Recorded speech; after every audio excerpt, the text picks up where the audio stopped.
Welcome to Somehow I Marriage with Noelle and David. Sorry, I introduced you. Noelle and David. Noelle and David. Noelle and David. David and Noelle.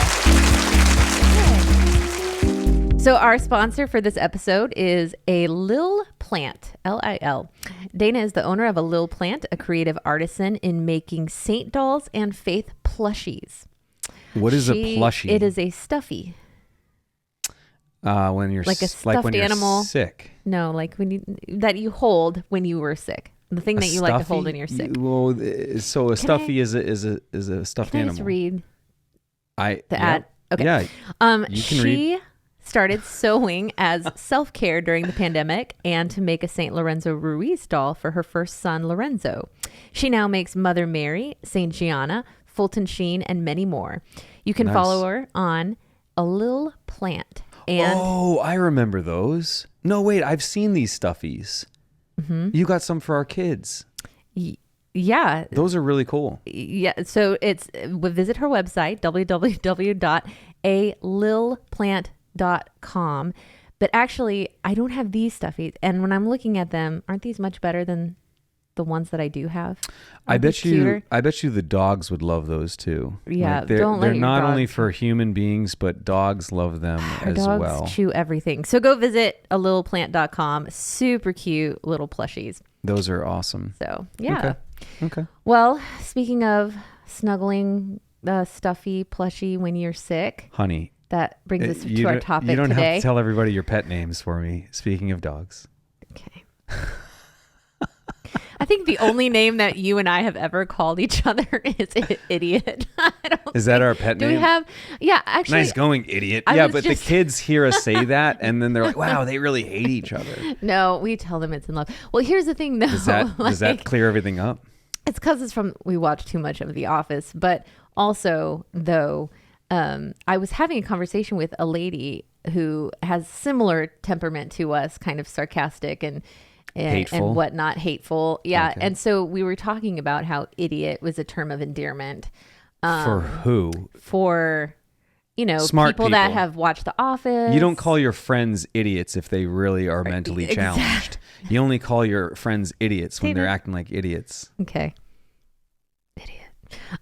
So moving along, that was a perfect example. That was great. We never say that when we're mad at each other. There's other things. But what do you say when you're mad? You don't. I love you so much. Remember when I can't understand what you're saying to me when you're mad at me. Everything is between tears and sobs. Yeah, that's true. Yeah. Yeah. Stop making me cry. Interesting. I made you cry for the last time. Yeah. I always say, you have hurt my feelings for the last time. And then he's like, well, isn't that a good thing? Yeah, it would be. You don't make any sense. When you say that, it's like you're on my side. Mm-hmm. It's like you're my defense lawyer. Introduce our topic. If I feel like it. Because I'm the man, I will say when we're going to introduce the topic. Wow. Well, I know. You don't need a man. Here we go. Yeah, that's what it said on your Ave Maria singles profile. I don't need a man. I'm only doing this because, the whole vocation thing. Companionship. Okay. Well, just kidding.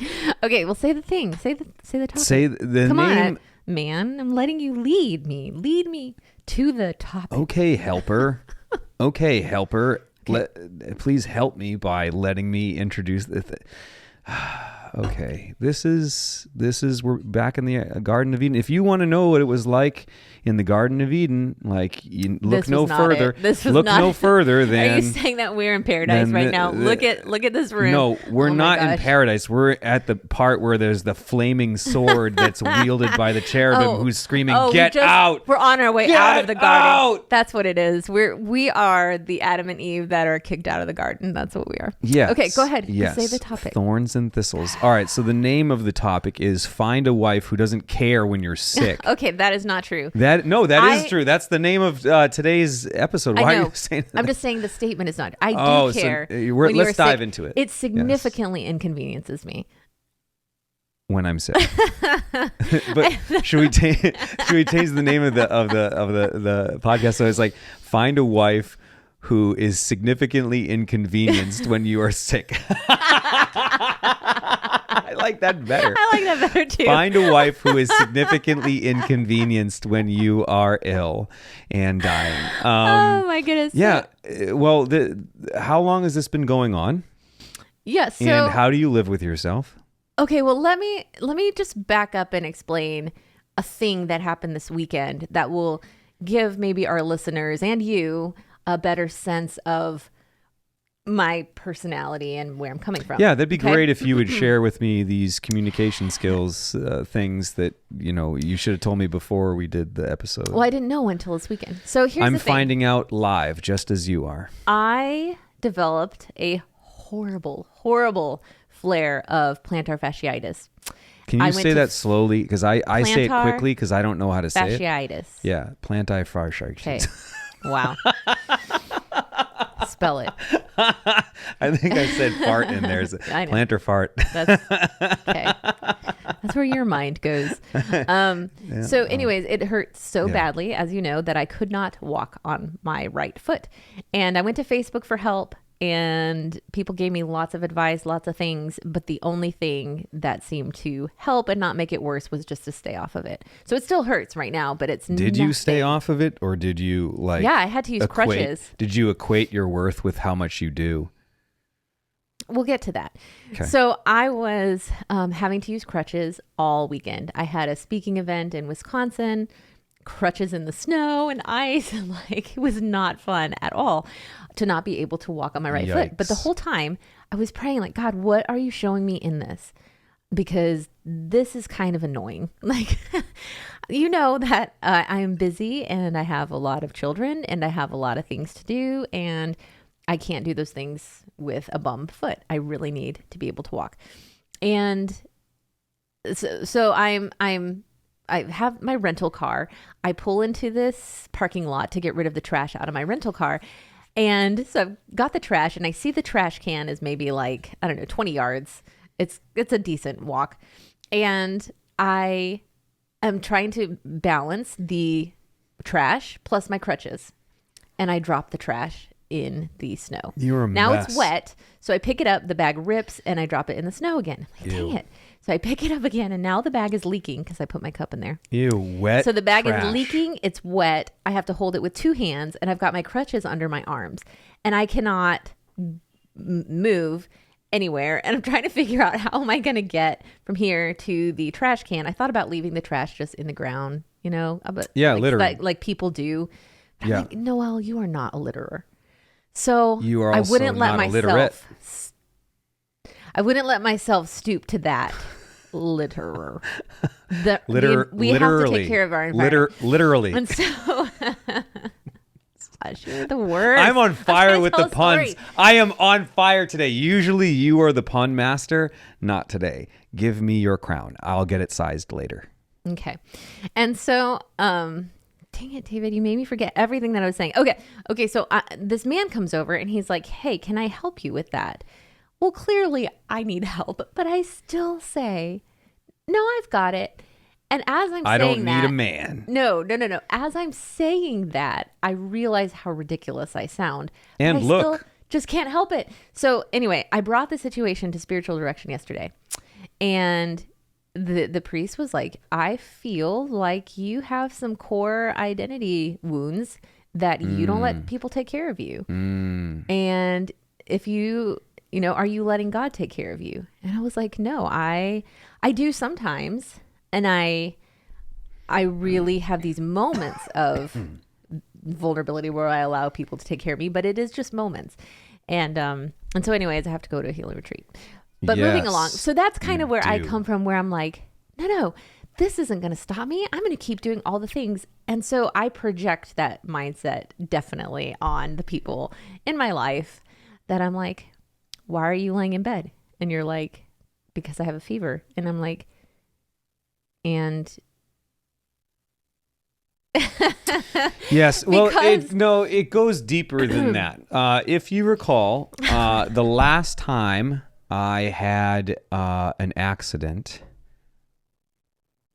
Okay, that The last time I had an accident was not when I was in diapers. It was not. It was not when when you track dog poo through your youth minister's living room. That somebody else's poo does not count. I'm just talking about my accident. The last time I had an accident was not when I was a kid. It was, I believe, when I was 28.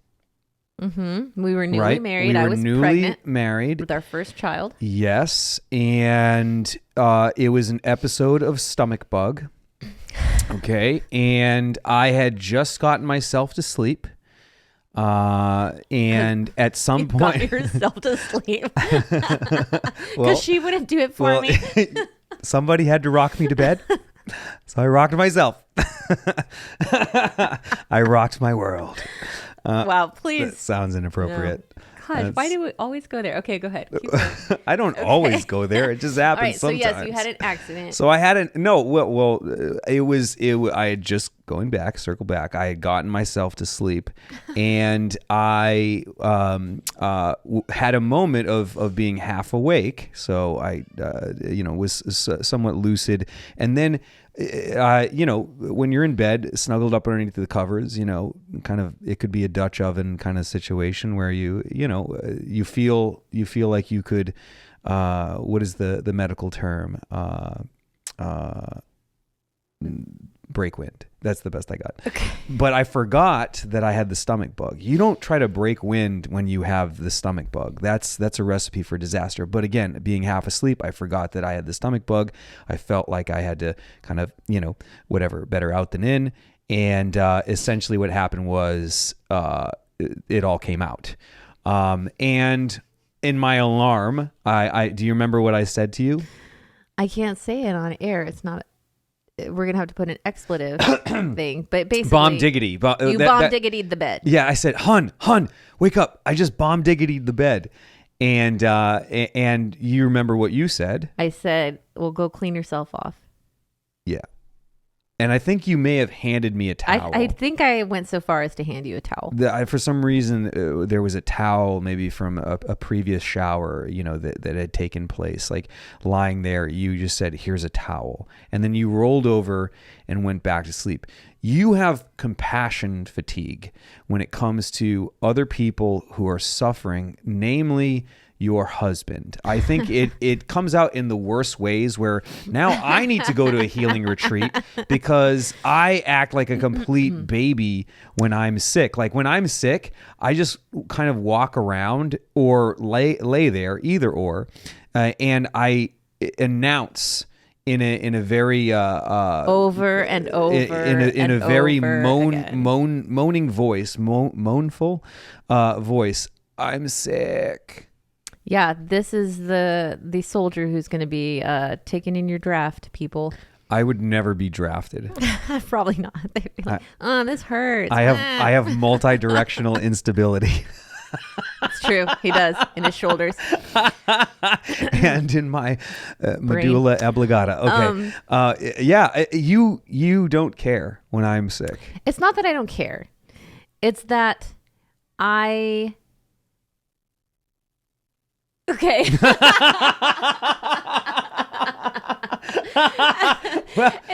says it all, folks. That says it all. Okay, it's not that I don't care. It's that I feel like you have to be able to keep things moving and running even when you're sick. Because I keep things running and moving even when I'm sick. And I struggle with this. You know that I do. When I am super sick, I'm out of bed. And I am going to do things. And you're like yelling at me, "Go get back in bed. What is the matter with you? Yes. Go get back in bed." You got to rest. But if I get back in bed, the dishes are going to pile up. And you are like, "Hon, just let me step it up." But when I'm ready to step it up... I want to step it up, but only when I'm in the mood. I am an artist, and as an artist, I am naturally unmotivated. I have Patricia Lafarsas. in my foot. What is that again? I have no idea. Okay. Plantar fasciitis. Yeah. No, I can't even say it. Stutter much? Gosh, you're so terrible. Wait, so okay. You first. Yeah. No, I mean, I'll let you have the floor. all I can think about when I'm sick is how much work I'm going to do when I'm unsick. Oh, that's what I was going to say. Yeah. Yeah, I'm an artist. And as an artist, I'm naturally unmotivated in general. However, money does motivate me. if I'm I not pay saying you. that you have to pay me. I don't need an allowance. Well. But I'm just saying, I think you need to exercise some emotional... no, you never Neediness? mind. No, never mind the emotional part. Just some sensitivity. Some sensitivity to your lack of stepping it up. Oh, honey, you can step it up. We didn't want to. No, it's artistry. It's when one person in the relationship is this creative artist. You know that they generally with a certain amount of genuineness lack the motivation sometimes to do what needs to be done. So that's why it gets put off until there's either a cash prize or there's just no way that you can possibly wash a cup in the sink because of the Mount Everest pile that is has now reached up to the water faucet itself. Yeah, remember when I told you don't pile dishes in the sink because it makes it harder? That and is then one of your pet yesterday, peeves. You were trying to wash the dishes and the water was up to the very top. It splashed me. I know. It was splashed so gross. me. I told you. Because what happened? It's And like, then I walked by and I'm like, see, I told you. That's what happens. Yeah, I think you were waiting there, like waiting for something bad to happen to me so you could spring out behind the corner and be like, haha, I got you. I'm your wife. See why I'm so smart? I can't help but notice. Yes. Yeah. So we struggle with what do you helping call each other when we're sick. Is it compassion fatigue, or is it that's just kind when of like, you come on, hurry up, get better and get out of bed so you can get back to helping me? I mean, the compassion fatigue is a real thing. I think particularly when dealing with a chronic issue, right? Like I think compassion fatigue can even be in parishes, in parish ministry. I mean, yeah. I mean, in ministry where you get sick of people. We have a really good friend, priest friend. One of our priest friends had to take a sabbatical because, and in working through that, discovered that he had compassion fatigue, that he's getting called only when people have complaints or they need prayers or they're going through massive crises. And it's like, just the drain and the pouring out of yourself all the time, that you do get exhausted. And I think in family life, it's the same thing. You are pouring yourself out all the time. Everybody needs you, and little ones, everybody has to have contact with you. Like last night when I was in bed, I had one kid using my foot as a pillow and another kid using my head as a pillow. And you were on your own side of the bed, all nice and comfy and snuggly with your plushie. And I was cramped, That was pretty nice. Yeah, that kid sleeping on your foot can't be good for your planters. your planters fasciitis. Okay. And so, sorry, that was insensitive. But it's all right. Why can't you say my disease correctly? It's okay. Wait, is it a disease? It's just a condition. I have a condition on my foot. It's called toenail fungus. Yeah. See, we both have nasty feet. We both have bad feet. I know. Yeah. It was only a matter of time before we'd have to get them amputated or something. But here's the thing. I think not so much that we have compassion fatigue for each other, because neither of us really deals with a chronic issue where nothing is changing.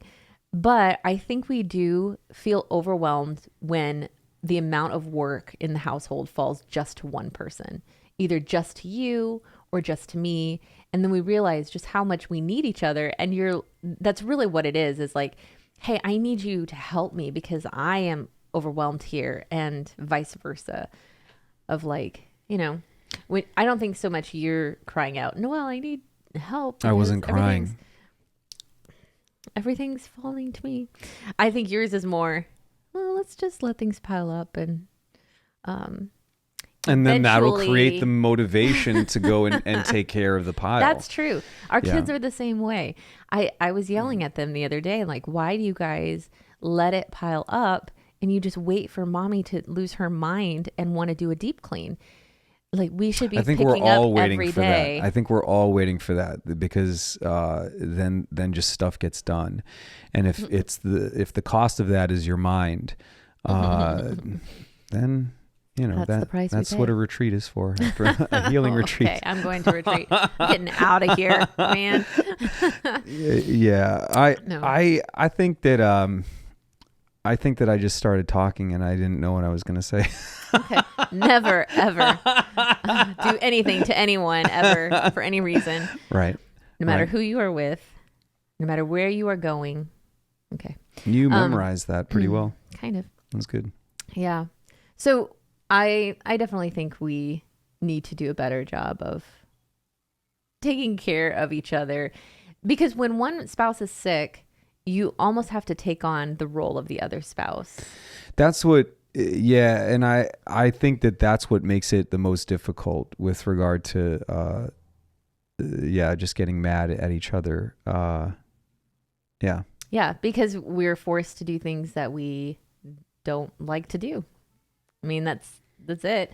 You have this, as I think the longer you've been married, the more you've kind of found your specific roles in the house and with the kids and things like that. And then when somebody is taken out, like they're down with something, and you have to absorb those other roles, it's uncomfortable. It's not familiar. It's frustrating. And I think anger comes from frustration. Anger comes from fear of what the other spouse is going through and worry. And so sometimes it manifests as anger with each other, and it's tough. Yeah, I don't know what maybe there is an answer, but the answer is something that's unfolding. Like talking about on a podcast, perhaps you could approach things with like, oh, you could do X, Y, and Z, when you're in this situation. But right now, I'm just thinking of the times where I've experienced, what you said, compassion fatigue, and that happens in ministry and in the family. And I know, like, recently I've had, you call it that, compassion fatigue in ministry, where I personally was annoyed. But annoyed to the point where all this stuff that can happen in a parish, that goes on in a parish. And I'm not just talking about our parish or whatever. I think this is like across the board, where you see things happening and you've been in the church, as a practicing Catholic, like a disciple, for years. You've been walking that walk. You start to see the same old patterns, and you can get extremely annoyed by those same old patterns. Like, why are you doing this? You know that or whether you know it or not, this doesn't work. And deep down, you probably do know it, but you're still doing the same. It's the same thing. And that coupled with like, hey, if you just tried this, maybe you wouldn't have this problem.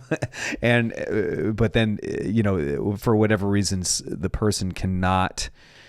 Yeah, it's like you're trying to pull your. I've never worked on a farm, but I can imagine it's like what it's like to pull a donkey or an ox, out of a hole, full of mud, and but then it keeps on throwing itself down there, and you're just like, let's just shoot it. No, wow, that was dark. All right, never mind. Like, but see, that's compassion fatigue, where you just stop caring, and you're getting so angry at the situation, and all the thoughts of your mind, like you just want to, you're screaming like, I want to get out, whatever. Mm-hmm. And I think when that happens, it's a matter of going from the ox analogy to music, because I know nothing about caring for farm animals, and that got really dark. But it's like, I think when it's like that, compassion fatigue, I think you have to realize it's not, or think about, it's not about playing the song.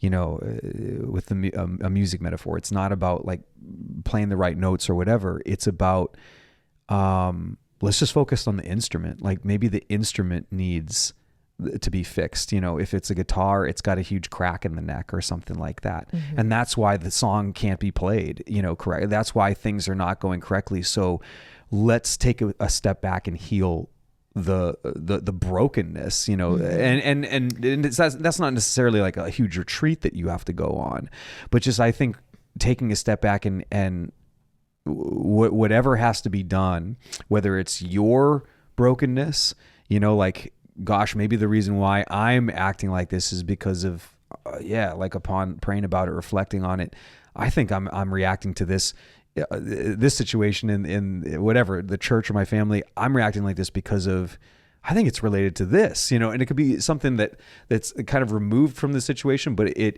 it's a wound in your heart or whatever, or this fear, this doubt that you've believed and let creep in. And you're acting from that. You're playing the notes from that. You're playing the wrong notes, mm-hmm. From that, and getting frustrated. Right.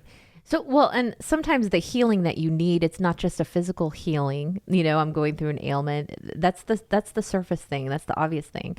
It's kind of like when the friends brought the paralytic to Jesus, right? And they raised the roof and they lowered the paralytic down. The obvious wound is the paralysis. Right. But Jesus heals him when he says, "My child, your sins are forgiven." His key identity, he's that was more important. That was the major healing that he needed. Right. And then it was only when people were doubting Jesus's ability to forgive sins and to heal that relationship with God that he heals the paralysis. So I think there's two different kinds of wounds that we're talking about here. We're talking about our physical sickness and the tax that plays in a relationship. But then there's also the spiritual sickness and the deep core identity wounds. But healing is a process sometimes, So just because we're not seeing evidence right away, like, these aren't fixed, or this person isn't able to do what they used to be able to do right away, or whatever, I need this dynamic to change, doesn't mean that healing is not in the process of taking place. But that said, in working with my spiritual director yesterday, when he said to me, I think you have some core identity wounds still that you, like, where does this come from? That you won't allow people to take care of you. And I really think that it's not that I mean to be that way, because deep down I want people to take care of me, right? But I feel it's like a wall. I feel like I have to be able to take care of things. That's what I know. That's what I do. And I said to him, I always find myself going back to Martha, where I am struggling to get the attention and love of God. I'll have these huge moments of breakthrough, and mostly I think I'm in a breakthrough. But every now and then, especially with a physical injury or sickness, I revert back to, oh man, I can't do what I need to do. And I wrestle with that. So when I was in Wisconsin, I drove up to the Lake Michigan early every morning that I was there, and I just prayed, and just spent time there, like, Lord, what are you showing me in all of this? And then one of the Psalms for one of the days said, the line that jumped out at me was, I was hard pressed and falling, and the Lord came to my aid. And that was after that guy helped me with the trash out of my car. I was hard pressed and falling, and the Lord came to my aid. So in that, we have to get better about, when you're hard pressed and falling, that I come to your aid, and vice versa, that I allow you to come to my aid, that I allow God to take care of me, as a good father and a good, just a good friend and a merciful, loving Savior. Mm. So yeah, I can't relate to anything of what you just said about the whole Martha thing, but yeah, I mean, I'll pray for you. Yeah, and, I know. You're such a Mary. No, but the work always gets done in some way. Like when I am better and I do. No, it. See, that's that Martha stuff. No. That's that Martha. You better work on that. You better work on that. No, we'll talk about this after the podcast. Please don't hurt me. No, it's like the the stuff always gets done, and that too. Like, I think it's a facade too. You know, that everything is put together. It all gets done in a way. Of course Ultimately. not. Of course not. You know? Well, those are not the better part. Like Right. what Jesus said. Like Right. those things, like all the things, it's just not the highest priority.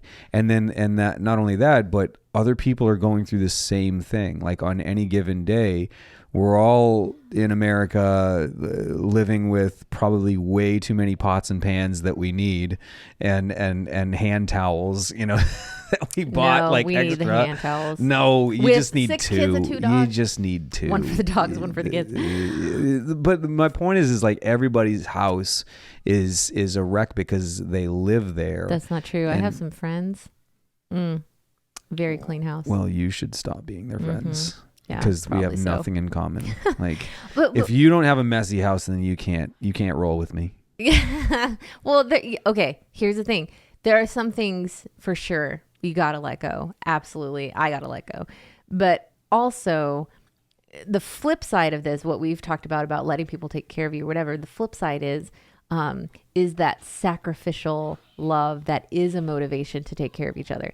I don't like to run the house and bring you soup and everything when you're in bed. Oh, or that would be whatever. nice if you brought me soup. I did bring you soup. Did you like really? 2 times. Yeah. Out of our entire marriage. No. That's not true. Yeah. What, you didn't Out bring of me this entire soup? year. You didn't bring me I soup? did. Broccoli cheddar Oh yeah. and chicken noodle. Yes, I did. I bought them at the great. store. That sounds. And I brought you soup. You didn't- But then by the second day, I was like, okay, time to get up. I brought you broccoli cheddar. That should have done the trick. Yeah. That cures You're COVID. like, Noelle, go lay down. And then you start playing guitar really loud. And then the kids are coming in my room. And It was everything. music So, for the soul. yeah, we are still a work in progress. We definitely. It's gonna be this way until we die, I and then know, even after I that, know. like the purgation.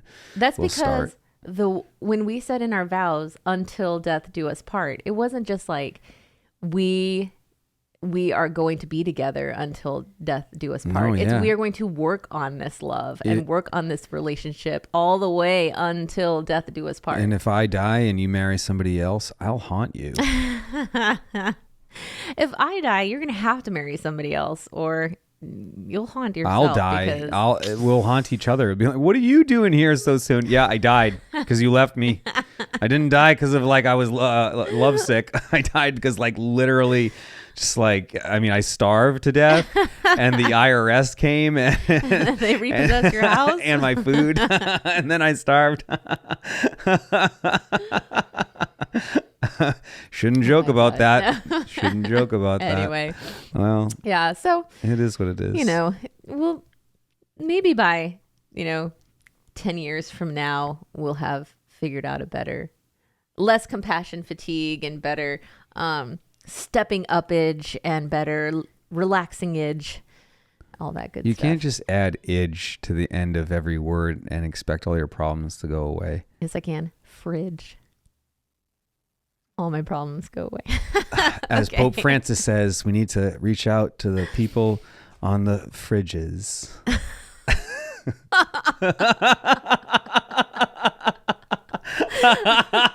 On that note, well, Well, I hope your feet get better from your plantifrigeritis. okay, fridge ride. It's too many trips to the fridge. That was what that was. Oh, I think you just roasted yourself. I know, I did. That wasn't my fault. Anyway, well, See what you be did? sure to check out our sponsor, www.alilplant.com, for That's right. some really adorable Saint plushies. That's right. So thank you guys so much. And we'll see you next time. Catch you on the flippity flip. On the fridge. People on the fridges.